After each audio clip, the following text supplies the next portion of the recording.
Hello dear students, once again welcome back to our channel Gyan lab NCERT. तो आज मैं आपके लिए लेकर आई हूँ आपके chapter number 17 from class 11th NCERT का syllabus, breathing and exchange of gases वाले चैप्टर के एमसीक्यू।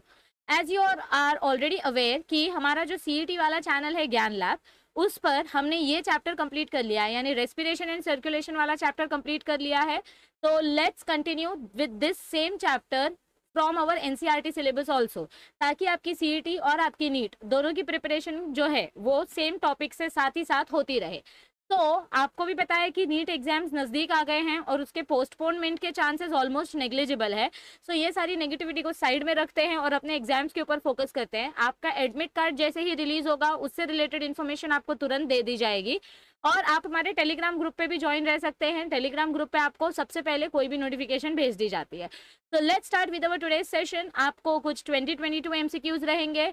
सेशन के एंड में सबको अपने अपने मार्क्स कमेंट करने हैं कि किसको कितने मार्क्स मिले हैं, उसके बाद ही आपको इस सेशन का पार्ट 2 मिलेगा। So shall we start with our today's session? चलो let's start. So this is your, अच्छा, फर्स्ट क्वेश्चन दिखाने से पहले एक छोटी सी इन्फॉर्मेशन। हमारा जो ऑफलाइन कोचिंग सेंटर है ज्ञान लैब ट्यूटोरियल, यहाँ पर क्लास 11th के एडमिशन स्टार्ट हो चुके हैं और मैं सिर्फ एक ही चीज़ बोलूँगी कि जो बच्चा सीईटी और नीट ऑनेस्टली देना चाहता है, ऑनेस्टली प्रिपेयर करना चाहता है, उसके लिए बेस स्ट्रांग होना बहुत ज़रूरी है और उसी चीज़ पर हम फोकस करते हैं। मिनिमम मिनिमम मिनिमम प्राइस में बेस्ट क्वालिटी एजुकेशन क्या होता है उसका बेस्ट एग्जाम्पल है ज्ञान लैब ट्यूटोरियल, क्योंकि यहाँ पर ऑफलाइन गाइडेंस मिलती है पूरी and with minimum price, minimum fees. तो एक बार आप अगर आप मुंबई में रहते हैं, this is only for Mumbai students, अगर आप मुंबई में वडाला, दादर, सायन, माटुंगा एरिया में रहते हैं तो एक बार आप क्लास विजिट कर सकते हैं। अगर आपको अपने भाई बहन, रिलेटिव, फ्रेंड्स की किसी की भी सीट बुक करनी है तो आप इस नंबर पे कांटेक्ट कर सकते हैं टू बुक योर सीट। आपको इस नंबर पे से व्हाट्सएप करना है that you are interested in class 11th admission and you want to visit our tutorial, तो आपको एड्रेस भेज दिया जाएगा। आप कॉल करेंगे तो आपको एंटरटेन नहीं किया जाएगा। सो जिसके भी नॉन रिलेटिव फ्रेंड्स भाई बहन है 11th स्टैंडर्ड में, जब जल्दी जल्दी उनके साथ ये न्यूज़ भेज दो, क्योंकि क्लास 11th के एडमिशन जल्दी जल्दी हो रहे हैं तो बैच फुल होने वाली है। Let's start with our session. ये रहा आपका first MCQ. Lungs are made up of air filled sac, the alveoli. They do not collapse even after forceful expiration because of what? देखो, आपके लंग्स के, आपका लंग्स जो है इंस्पिरेशन जब ये करता है तो हमारे लंग्स स्वेल होते हैं, जब एक्सपिरेशन करता है तो लंग्स फ्लैट हो जाते हैं। तो जब एयर बाहर आ जाती है तो ये जो लंग्स हैं ये आपस में कभी कोलैप्स क्यों नहीं होते, ये आपस में कभी बर्स्ट क्यों नहीं होते? क्योंकि इनके अंदर कुछ अमाउंट ऑफ एयर हमेशा स्टोर्ड होती है और उस एयर को हम बोलते हैं रेसिडुअल वॉल्यूम, जो हमारे लंग्स को कोलैप्स होने से प्रिवेंट करती है। So answer is D. ये आपके नीट 2017 का क्वेश्चन था। जिसने जिसने राइट आंसर दिया है, एक्सीलेंट। आपको मैं यहाँ पर एक्सप्लेनेशन भी देते जाती हूँ, तो समझो कभी किसी क्वेश्चन का आपको डिटेल एक्सप्लेनेशन चाहिए तो आप वीडियो पॉज करके इसका एक्सप्लेनेशन भी रीड कर सकते हैं। मैं रीड करके बताऊंगी तो अननेसेसरी वीडियो लंबी हो जाएगी और आपका टाइम वेस्ट हो जाएगा। इससे अच्छा मैं क्वेश्चंस आपको एक्सप्लेन कर देती हूँ और उसके बाद आप अपना एक्सप्लेनेशन खुद पढ़ सकते। Next question, the partial pressure of oxygen in the alveoli of the lungs is dash. देखो, ये आपके नीट 2016 का क्वेश्चन है और इसमें क्या पूछा गया है हमको कि हमारे लंग्स का पार्शियल प्रेशर ऑक्सीजन कितना होता है। हमने ये वैल्यूज अच्छे से समझ कर लर्न की थी कि CO2 लंग्स में कम होता है, इसीलिए ब्लड का CO2 लंग की तरफ जाता है, क्योंकि एयर का फ्लो हमेशा हाई कॉन्सेंट्रेशन से लो कॉन्सेंट्रेशन की तरफ जाता है। सो आपके लंग्स में CO2 का कॉन्सेंट्रेशन कम है लेकिन ऑक्सीजन का कॉन्सेंट्रेशन ज्यादा होता है। So the partial pressure of oxygen in lungs is more than that in the blood. So option number B is the right answer. Absolutely correct. चलो next question देखते हैं। Lungs do not collapse between breaths and some air always remain in the lungs which can never be expelled because, ये भी आपके NEET 2016 का question है। Lungs कभी भी एक दूसरे के साथ कोलैप्स नहीं करते, थोड़ी सी एयर हमेशा लंग्स में रह ही जाती है। ये किस वजह से होता है? बिकॉज ऑफ इंट्राप्लूरल प्रेशर और बिकॉज ऑफ पॉजिटिव इंट्राप्लूरल प्रेशर। देखो, आपको मैं एक सिंपल सी एक्सप्लेनेशन देती हूँ। प्लूरल प्रेशर क्या होता है? प्लूरल प्रेशर यानी कि हमारे लंग्स की जो दो वॉल्स है इनको हम बोलते हैं प्लूरल मेम्ब्रेन, ठीक है। इनके बीच में जो प्रेशर रहता है इसको बोलते हैं प्लूरल प्रेशर, इंट्राप्लूरल प्रेशर। तो जब हम एक्सपीरेशन करते हैं तो प्लूरल प्रेशर हमेशा नेगेटिव होता है और जब हम इंस्पिरेशन करते हैं तो प्लूरल प्रेशर हमेशा पॉजिटिव होता है। हमारे लंग्स कभी कोलैप्स नहीं होते क्योंकि इनके बीच में नेगेटिव प्रेशर बना रहता है, यानी थोड़ी सी स्पेस यहाँ पर हमेशा बनी रहती है, जिसके वजह से देखो इधर पे क्या हो रहा है, आपका जो आउटर मेम्ब्रेन है ये थोरैसिक केज की तरफ खींचता है और जो इनर मेम्ब्रेन है ये एल्वियोलाई की तरफ खींचता है, जिसके वजह से दोनों अपोजिट डायरेक्शन में जाते हैं और ये कोलैप्स कभी नहीं होते, इसीलिए इसको बोलते हैं negative intrapleural pressure pulling at the lung wall. So option number B is the right answer. आपको यहाँ पर एग्जैक्ट आंसर दिया गया है कि इंट्राप्लूरल प्रेशर जो है it is always negative which act like a suction to keep the lungs inflated and prevent them from collapsing. yes everybody, चलो यहाँ पे उसके reasons भी दिए हैं, so you can go through the reasons. Next question from 2016, reduction in pH of blood will do what? चलो अभी देखो इधर पे क्या बताया गया हमको, इधर पे ब्लड का pH अगर रिड्यूस हो गया तो उसके वजह से हमको क्या देखने को मिल सकता है। yes everybody tell me quickly, blood का pH अगर रिड्यूस होता है तो उसके वजह से आपका जो हीमोग्लोबिन है ये आपके H+, देखो pH रिड्यूस हो रहा है यानी H+ आयन का कॉन्सेंट्रेशन बढ़ रहा है, तो आपका हीमोग्लोबिन जो बफरिंग एजेंट है ये H+ के साथ जाके बाइंड हो जाता है, यानी कि ये ऑक्सीजन को अकेला छोड़ देता है और ये H+ के साथ चले जाता है, तो अपने हीमोग्लोबिन की एफिनिटी O2 के तरफ डिक्रीज हो जाती है, so it results in decrease in the affinity of hemoglobin with the oxygen. So option number A is the right answer. Okay, next question. NEET 2016. Name the chronic respiratory disorder caused mainly by cigarette smoking. तो ऐसा कौन सा disorder है जो ज्यादा करके cigarette smoking की वजह से होता है। yes, acidosis and alkalosis is basically because of some occupational disorders and asthma, pollen allergy के वजह से होता है, but emphysema जो है this is because of cigarette smoking. so ये आपके CET वाले बुक में भी दिया है, महाराष्ट्र बुक में। So emphysema is a chronic obstructive pulmonary disease which is caused due to cigarette smoking, क्योंकि इसके वजह से हमारे ब्रोंकियोल्स जो है वो डिस्टेंट यानी कि उनका स्ट्रक्चर एबनॉर्मल हो जाता है, जिसके वजह से आपके एल्वियोलाई की इलास्टिसिटी लूज हो जाती है और जिसकी वजह से रेस्पिरेशन प्रोसेस हैम्पर हो जाता है। Next question, this is also from NEET 2016। Asthma may be attributed to, asthma का एक्सप्लेनेशन हम कैसे दे सकते हैं।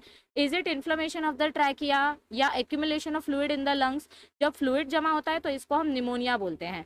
Bacterial infection of the lungs और allergic reaction to the mast cells in the lungs, bacterial infection is also causing pneumonia, तो आपका answer क्या आएगा, allergic reaction. Asthma happens because of allergic condition, क्योंकि इसमें आपके ब्रोंकियोल्स के जो सराउंडिंग टिश्यू होते हैं वो स्वेल हो जाते हैं, जिसके वजह से आपका जो ब्रीदिंग सिस्टम है वो डिफिकल्ट हो जाता है। Yes, okay, next question 2015. Name the pulmonary disease, the lung disease in which alveolar surface area involved in gas exchange is drastically reduced. alveolar area is reduced यानी कि अपना alveoli shrink हो गया है due to damage in the alveolar wall. तो ये किसकी वजह से होता है, देखो निमोनिया की वजह से वाटर जमा हो जाता है, एस्थमा एलर्जिक कंडीशन में होता है। तो एम्फीसाइमा में आपको क्या देखने को मिलता है कि हमारा जो लंग है उसका वॉल जो है वो कंप्लीटली डिस्टेंट यानी कि श्रिंक हो चुका है। Okay, next question, when you hold your breath, जब आप अपनी सांस को रोक के रखते हो, which of the following gas exchanges in blood would first lead to the urge to breathe, मतलब जब हम सांस रोक के रखते हैं तो अचानक से हम फिर जोर से सांस लेते हैं, तो ऐसा क्यों होता है, मतलब ऐसे कौन से गैस की वजह से होता है। जब आप सांस रोकते हो तो आपके ब्लड में कौन सा गैस कॉन्सेंट्रेशन बढ़ जाता है, CO2 का कॉन्सेंट्रेशन बढ़ जाता है, तो CO2 बढ़ने की वजह से हम अचानक से फिर जोर से इंस्पिरेशन करते हैं। So option number D is the right answer. Next question from NEET 2014, approximately 70% of carbon dioxide absorbed by the blood will be transported to lungs, ये कि कौन से फॉर्मेट में होता है। हमने CO2 के 3 ट्रांसपोर्ट पढ़े हैं, 7% प्लाज्मा से होता है, 23% RBC से होता है, बाकी का बचा 70% कैसे होता है बच्चों, it happens with the help of bicarbonate ion, यानी सोडियम बाइकार्बोनेट पोटेशियम बाइकार्बोनेट की मदद से। सो option number A is the right answer. Hamburger phenomenon या जिसको हम क्लोराइड शिफ्ट बोलते हैं वो हमको यहीं पर देखने को मिलता है। Next question, the figure shows a diagrammatic view of human respiratory system with labels ABCD, तो यहाँ पर हमको क्या देखने को मिलता है, यस एवरीबडी, ये आपका ए वाला लेबल क्या है, इट इज ट्रैकिया। आपको करेक्ट आइडेंटिफिकेशन बताना है। ए का लेबल किया है ट्रैकिया, और ट्रैकिया का फंक्शन क्या होता है, आपका गैस एक्सचेंज करना, बट इसके पास इनकम्प्लीट कार्टिलेज रिंग होती है, तो ये ऑप्शन रॉन्ग हो जाएगा। कंप्लीट कार्टिलेज रिंग दिया इधर पे। बी अपना क्या है, it is our pleural membrane, so B is our pleural membrane, it surrounds the ribs on both the sides. क्या ये रिब को सराउंड कर रहा है, नो, इट सराउंड्स लंग्स, तो ये ऑप्शन भी रॉन्ग है। फिर सी वाला लेबल अपना क्या है, it is our alveoli, so it is alveoli which is thin walled vascular bag like structure for exchange of gases, ये करेक्ट डेफिनेशन है। लास्ट वाला लेबल देख लो, diaphragm, it is lower end of lungs, diaphragm pulls it down during inspiration, तो ये आपके lungs का lower and नहीं है, यहाँ पे आपको क्या बताया गया है, it is the septum between the upper respiratory system and abdominal system. Yes, okay, चलो next question. Which one of the following is correct statement for respiration in humans? आपके 2012 का क्वेश्चन है. कौन सा ऑप्शन करेक्ट है इसमें से? Cigarette smoking में lead to inflammation of bronchi. Yes. Neural signals from pneumotaxic centre in the pons region of brain can increase the duration of inspiration. आपका न्यूमोटैक्सिक सेंटर क्या है? एक्सपिरेटरी सेंटर है, ठीक है. Workers in grinding and stone breaking industries may suffer from lung fibrosis. Yes, this is also true. And about 90% of carbon dioxide is carried by hemoglobin as carbaminohemoglobin. No, this is false statement. तो correct statement आपका क्या आएगा? Option number C. Cigarette smoking की वजह से inflammation नहीं होता है, इन्फ्लेशन ही होता है. यहाँ पे इन्फ्लेमेशन नहीं आएगा, मैंने देखने में गलती की. इन्फ्लेशन यानी कि आपके लंग्स अंदर से ब्रोंकियोल्स जो है वो स्वेलअप हो जाते हैं, जिसकी वजह से आपका लंग श्रिंक हो जाता है, यानी जगह कम बचती है. एल्वियोलाई फूल जाता है, जिसकी वजह से अंदर गैस एक्सचेंज के लिए जगह कम बचती है. आपका एल्वियोलाई फूलता है मतलब सरफेस एरिया नहीं बढ़ता है. एल्वियोलाई फूलता है यानी कि वो ब्लॉकेज हो जाता है, उसके वॉल्स की इलास्टिसिटी कम हो जाती है, जिसकी वजह से वो एक्सचेंज प्रॉपर्ली नहीं कर पाता है. Next question again from 2012. People who have migrated from plains to an area adjoining Rohtang pass about 6 months बैक, तो उनमें हमको क्या चेंजेस देखने को मिलते हैं? जिन लोगों ने प्लेन से सडनली हायर एल्टीट्यूड्स में अपना शिफ्टिंग कर लिया है, तो उनके बॉडी में हमको क्या चेंजेस देखने को मिलते हैं? They are not physically fit to play games like football, इसका कुछ लेना देना नहीं है. They suffer from altitude sickness with symptoms like nausea, fatigue. No. They have usual RBC count. No. C, they have more RBCs and there haemoglobin has a lower binding affinity. ये आपके text book में ही दिया गया है. जो tourist आपके higher altitudes में चले जाते हैं उनको सिकनेस तो देखने को मिलती है, ठीक है. They suffer from altitude sickness like nausea, fatigue, etc., etc., and heart palpitations. तो आपको क्या बोला गया इधर पे? They have more RBCC. यह ऑप्शन भी आपका करेक्ट है, ये तो ठीक है. This is not relevant, okay. But आपका जो सी, ए और सी में से जो ऑप्शन है, इसमें से ये वाला ऑप्शन ज्यादा करेक्ट है, क्योंकि इस वजह से आपको ये सिम्टम्स देखने को मिलते हैं. यानी कि आपके पास आरबीसी ज्यादा है and there haemoglobin has a lower binding affinity to oxygen. देखो इधर पे क्या बोला गया है? This is because in the low atmospheric pressure of high altitude the body does not get enough oxygen. तो ये वाला आंसर करेक्ट है, बट ये किसके वजह से होता है? ये इसके वजह से होता है. तो पहला प्रायोरिटी आप इस आंसर को दोगे. सो option number A is the right answer, okay. So the body compensates low oxygen availability by increasing red blood cell production. Body में आरबीसी प्रोडक्शन बढ़ जाता है, बट क्या फायदा ऐसे ब्लड सेल का जो हीमोग्लोबिन के साथ ऑक्सीजन को बाइंड ही ना कर सके. Yes, next question. This is also from NEET 2011. The figure given below shows a small part of human lung where exchange of gases take place. Select the correct option which represents label A, B, C or D correctly and identify along with its function. तो अभी आपको यहाँ पे correct option select करना है, ठीक है. अपना ए वाला जो ऑप्शन है, this is our alveolar cavity, इसका मेन काम होता है गैसेस एक्सचेंज करना. True. C is arterial capillary which passes oxygen to tissues. Okay, but इसका मेन काम क्या है? ये अपना CO2 एक्सचेंज कर रहा है, लंग से ऑक्सीजन ले रहा है और CO2 दे रहा है. तो इसका मेन काम ये नहीं है. फिर डी का आंसर क्या है इधर पे? आपका डी वाला लेबल क्या है? It is capillary wall, exchange of O2 and CO2 takes place here. No, यहाँ पे एक्सचेंज नहीं होता. एक्सचेंज का काम ए वाली कैविटी में होता है. And B is the red blood cell. कहाँ पे red blood cell? Okay, this is our red blood cell, जहाँ से आपका CO2 का ट्रांसपोर्ट होता है. नो, रेड ब्लड सेल में ऑक्सीजन का ट्रांसपोर्टेशन होता है. So option number B is the only correct answer. Okay, next question. This is also from NEET 2011. A large proportion of oxygen remains unused in the human blood even after its uptake by the body tissues. तो क्या बोला गया हमको इधर पे कि बहुत सारा ऑक्सीजन अनयूज्ड रह जाता है even after its uptake by the body tissues. तो ऐसा क्यों होता है? Because it acts as a reserve during muscular exercise or it raises the PCO2 of blood, या it is enough to keep the oxyhemoglobin saturation, या helps in releasing more O2 to the epithelial tissues. तो आपका बहुत सारा oxygen unused रह जाता है क्योंकि ये मस्कुलर एक्सरसाइज के टाइम पे यूज होता है. Yes, next question from 2011. Which one of the following is a possibility for most of us in regard to breathing by making a conscious effort? Okay, so which of the following is a possibility for most of us in regard to breathing? One can breathe out air totally without oxygen. ऐसा possible है क्या? One can breathe out air through eustachian tube by closing both nose and mouth. No, this is not possible.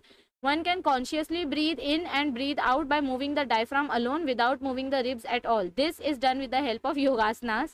And the lungs can be made fully empty by forcefully breathing out. ना तो आप lungs को पूरा खत्म कर सकते हो, ना उनको पूरा भर सकते हो, there is always some space left. Okay, again from NEET 2011, bulk of carbon dioxide released from body tissues into the blood is present as।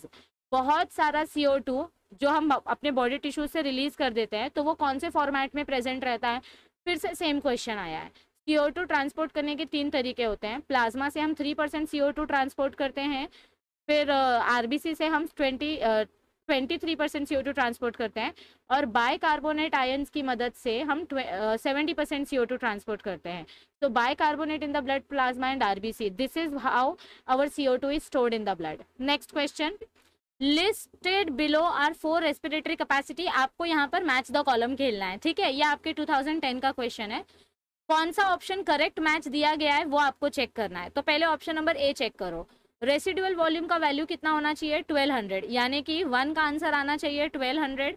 फिर उसके बाद वाइटल कैपेसिटी का आंसर आना चाहिए 3500, इंस्पिरेटरी रिजर्व वॉल्यूम का आंसर आना चाहिए 2500, और इंस्पिरेटरी कैपेसिटी का आंसर आना चाहिए, सॉरी, इसका आंसर आना चाहिए 450 और इसका आंसर आना चाहिए 3500। तो अब चेक करो, 1 का आंसर आपको 1200 दिया है क्या? कहाँ पर दिया है? देखो 1 का आंसर 1200 किधर दिया है? ये 1 है और ये 1 है, तो ऑप्शन नंबर सी में 1 का आंसर 1200 दिया है। ओके, अब 2 का आंसर चेक करो, वाइटल कैपेसिटी कहाँ पर सही दी गई है? चेक करो, 2 का आंसर चेक करो, ये 2 है, रॉन्ग है, ये 2 है, रॉन्ग है। सो वाइटल कैपेसिटी का आंसर आपको सिर्फ कहाँ पर दिया गया है? कहीं नहीं दिया गया, अभी तक हमको सिर्फ ऑप्शन नंबर 1 करेक्ट मिला है। फिर 3 का आंसर चेक करो, इंस्पिरेटरी रिजर्व वॉल्यूम 2500 दी गई है, इंस्पिरेटरी रिजर्व वॉल्यूम यानी 3 का आंसर 2500, रॉन्ग रॉन्ग, 3 का आंसर और कहीं नहीं दिया गया है, ठीक है। तो option number A totally cut, option number B cut. 4 का आंसर क्या आना चाहिए? 3500, तो इधर पे 2500 दिया है, दिस इज रॉन्ग। इधर पे तो 4 की वैल्यू दी ही नहीं है, यहाँ पे 3500 दिया है। So only option number C जो है ये आपका करेक्ट मैच है, क्योंकि जो वैल्यूज दिए हैं वो करेक्ट पेयर करके दिए हैं। नेक्स्ट क्वेश्चन, चलो लास्ट के कुछ क्वेश्चन बचे हैं, hurry up. What is true about RBC in humans? RBC के बारे में क्या क्या फैक्ट हमको पता है? They carry about 20 to 25% of CO2, ऐसा है क्या? Yes everybody, they carry 23% of CO2। Okay, they transport 99% of oxygen? No, they carry 97% of oxygen, क्योंकि 3% प्लाज्मा से होता है। They transport about 80% of oxygen only and rest 20%? No, 97। They do not carry CO2 at all? No. So only option number A is the right answer. Next question, 2009. What is vital capacity of our lungs? Vital capacity मतलब क्या होता है? Yes everybody, अभी हमने देखा था 3500 ml जो हमारी वॉल्यूम होती है। Inspiratory reserve volume plus expiratory reserve volume? No. Total lung capacity minus residual volume? Yes, option number B is the right answer. Inspiratory reserve volume? No no no. Vital capacity क्या होती है? Total lung capacity minus residual volume, that is your vital capacity. Okay, next question, 2009. chalo last 1-2 questions are left. The hemoglobin of a human fetus has only 2 protein subunits? No. It has higher affinity for oxygen than that of an adult? Maybe. It has lower affinity? Maybe. Its affinity for oxygen is same as that of an adult. तो बताओ इधर पे correct answer क्या आएगा haemoglobin of human foetus के बारे में? It has higher affinity for oxygen as compare to adult. The oxygen is needed for aerobic respiration and it diffuses from a region of high to low concentration of mother's blood to the blood of the fetus. तो जो haemoglobin हमारे foetus में present होता है उसका affinity oxygen को लेकर ज्यादा होता है as compare to adult, because efficiency of gas exchange is increased in case of foetus. बेचारा इतना सा फीटस है, उसको तो कहीं ना कहीं से ऑक्सीजन मिलना चाहिए, इसीलिए वो चुपचाप नाटक नहीं दिखाता, कार्बन डाइऑक्साइड को वो वेस्ट रहने देता है और ऑक्सीजन ही एक्सेप्ट करता है। Next question, this is the last question of the session. The majority of carbon dioxide produced by our body cell is transported to lungs as।